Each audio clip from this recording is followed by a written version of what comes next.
est relatif à la gestion des différends dans le couple.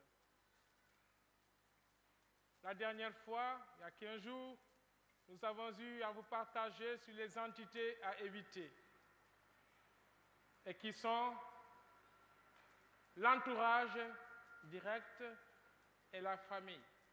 Car le constat est là, quand nous parlons de nos difficultés conjugaux à notre voisinage, ce voisinage a tendance à rajouter ou à colporter tout ce que nous lui avons partagé. Et quand on en parle à notre famille, évidemment, vu que nous sommes sortis de cette famille, que nous ayons tort ou pas, il y a 100% de chances que notre famille soit de notre camp. Et quand on en parle à la belle famille ne saurait jamais être de notre camp. Donc ces entités familiales et voisines du voisinage ne sont pas approchées. Que propose l'Église dans les différends du couple? La première entité à approcher, c'est les deux conjoints d'abord. Il faut oser s'asseoir, se regarder droit dans les yeux et se parler calmement et s'écouter. Votre conjoint n'est pas votre ennemi. Il est à écouter. Jésus a eu à écouter Satan, son ennemi. Par 3 fois, l'a écouté et après l'a répondu. Alors si notre conjoint n'est pas notre ennemi, notre partenaire, donc, on doit l'écouter. Même si nous ne sommes pas d'avis de ce qu'il est en train de dire, l'écoute est fondamentale dans une bonne gestion de nos difficultés, de nos différends. Or, souvent, ce n'est pas le cas. Au moment où la femme parle, le mari n'est pas d'avis, il la coupe avant qu'elle finisse de parler. Le mari parle, la femme n'est pas d'avis, la femme le coupe avant que le mari ne finisse. Il faut savoir écouter. Donc, la première entité dans les différends conjugaux, c'est le couple lui-même. S'il a essayé et ça ne passe pas, la deuxième entité à approcher, ce sont les témoins. Un témoin doit être un proche parmi les proches. On ne court pas dans la rue, on trouve un monsieur ou une dame, on dit viens être mon témoin. Il doit être un proche parmi les proches. Ta joie, c'est sa joie. Ta peine, c'est sa peine. Ce conjoint, ce proche, plutôt ce témoin, il est à approcher. Si d'aventure, toi, femme, tu as des soucis, ton mari a un témoin. Tu as essayé de lui parler, ça ne passe pas. Approche-pas de ce témoin. Ce témoin doit pouvoir s'ouvrir à ton mari pour dire, cher ami, cher mari, j'ai témoigné à ton mariage pour que tu sois heureux. Et je te vois malheureux présentement. Lâche le morceau que tu avais pris. Ta femme m'a abordé pour que vous puissiez encore une fois de plus vivre heureux l'un près de l'autre. Il faut donc accepter. Toi, mari, tu as des soucis, tu as essayé, ça ne passe pas. Approche-toi du témoin de ta femme. Elle ou il saura l'approcher pour lui dire « Je suis témoin pour votre bonheur et non pour votre malheur. » Alors, vu tout ce que nous avons tissé comme relation, jusqu'à ce que tu puisses me choisir comme témoin, je t'en supplie, vis ta vie conjugale de la meilleure manière possible. Si les témoins ont essayé et ce n'est pas passé, il y a une troisième entité à approcher, c'est l'ami. L'ami est important dans nos vies. Elle est importante si c'est une femme dans notre vie. L'ami est différent du camarade. L'ami est différent du copain. L'ami est différent du collègue. L'ami, c'est quelqu'un qui nous est très proche, qui doit pouvoir partager véritablement nos joies et véritablement nos peines.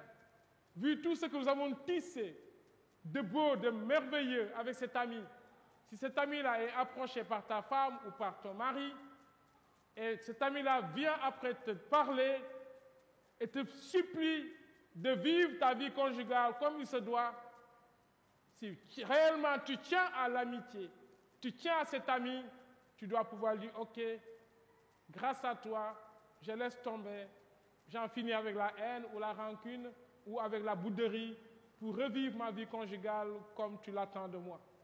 L'ami est cher. Un vrai ami, on doit pouvoir lui accorder beaucoup, même quelquefois notre vie. À toute heure, cet ami, on doit pouvoir lui accorder tout ce qu'il nous demande, car l'amitié est noble, l'amitié est merveilleuse. Un vrai ami, ce n'est pas du bout des lèvres, c'est dans les gestes, c'est dans les actes qu'on reconnaît les meilleurs amis, pas seulement du bout des lèvres, je suis ton ami, c'est dans les faits. Si cet ami vient toquer à ta porte, rien que pour ton bonheur, tu dois pouvoir dire oui. Parce qu'il s'est levé, ton mari ou ta femme est venu lui dire les difficultés que vous vivez, cet ami s'amène vers toi. Il n'est pas venu pour envenimer la situation, mais pour te donner de vivre heureux, comme au premier jour de votre rencontre avec ton conjoint. Mais la personne reste toujours égale à elle-même. La personne est une entité, est un individu limité. Il peut arriver qu'il dise non à son ami, et c'est malheureux. Mais il y a une quatrième entité. Au cas où l'ami n'a pas pu aider à ce que la paix revienne dans le couple, la quatrième entité, c'est qui? C'est le sage. Le sage du quartier, ou le sage du village, ou le sage de l'église. Il n'est pas dit que toute personne âgée est sage. Il y a des personnes âgées qui n'ont rien de sagesse. En tout cas, dans ton église, ou dans ton quartier, ou dans ton village, tu peux rencontrer ce sage et l'approcher. Ça peut être une maman, ça peut être un papa. En l'approchant, ce papa peut venir voir la dame, ta dame ou ton mari, pour lui dire, fiston, ta femme est venue me voir, ou ton mari est venu me voir. Voici les situations qui me sont exposées. Je ne suis pas juge, je ne suis pas là pour dire tel a tort, tel a raison. Si j'ai fait le déplacement, c'est pour eux te demander de lâcher le morceau et de vivre comme tu dois vivre dans ta vie conjugale. Ce monsieur ou cette maman qui s'est déplacée, il aurait pu, en coup de route, tomber, mourir, accidenté. Il a laissé toutes ses occupations pour toi. Rien que par ce geste, quand elle viendra nous parler, on doit pouvoir dire, papa, maman, ok. En raison de votre déplacement, j'accepte désormais de vivre ma vie conjugale, de pardonner à mon mari ou de pardonner à ma femme. L'homme encore reste toujours têtu, l'homme grand H. Si ce sage du quartier ou du village ou de notre église ou de notre entité est passé et nous n'avons pas voulu l'écouter, l'église nous propose une cinquième entité. C'est qui cette entité? C'est le prêtre qui vous a marié. Il est outillé de par sa formation pour aider les conjoints à revivre harmonieusement leur vie conjugale. Ce prêtre, il est assez outillé, comme je le dis. Nous sommes assez outillés de par notre formation pour aider tous ceux qui ont des difficultés d'ordre conjugal et bien d'autres difficultés. Mais sur le plan conjugal, le prêtre saura ramener l'essentiel. C'est quoi l'essentiel? C'est la parole de Dieu. Dieu qui demande à ce que ses enfants se pardonnent dans les difficultés. Dieu qui demande à ce que ses enfants s'aiment. Dieu qui demande à ce que ses enfants vivent harmonieusement dans leur vie conjugale, comme papa Joseph et maman Marie.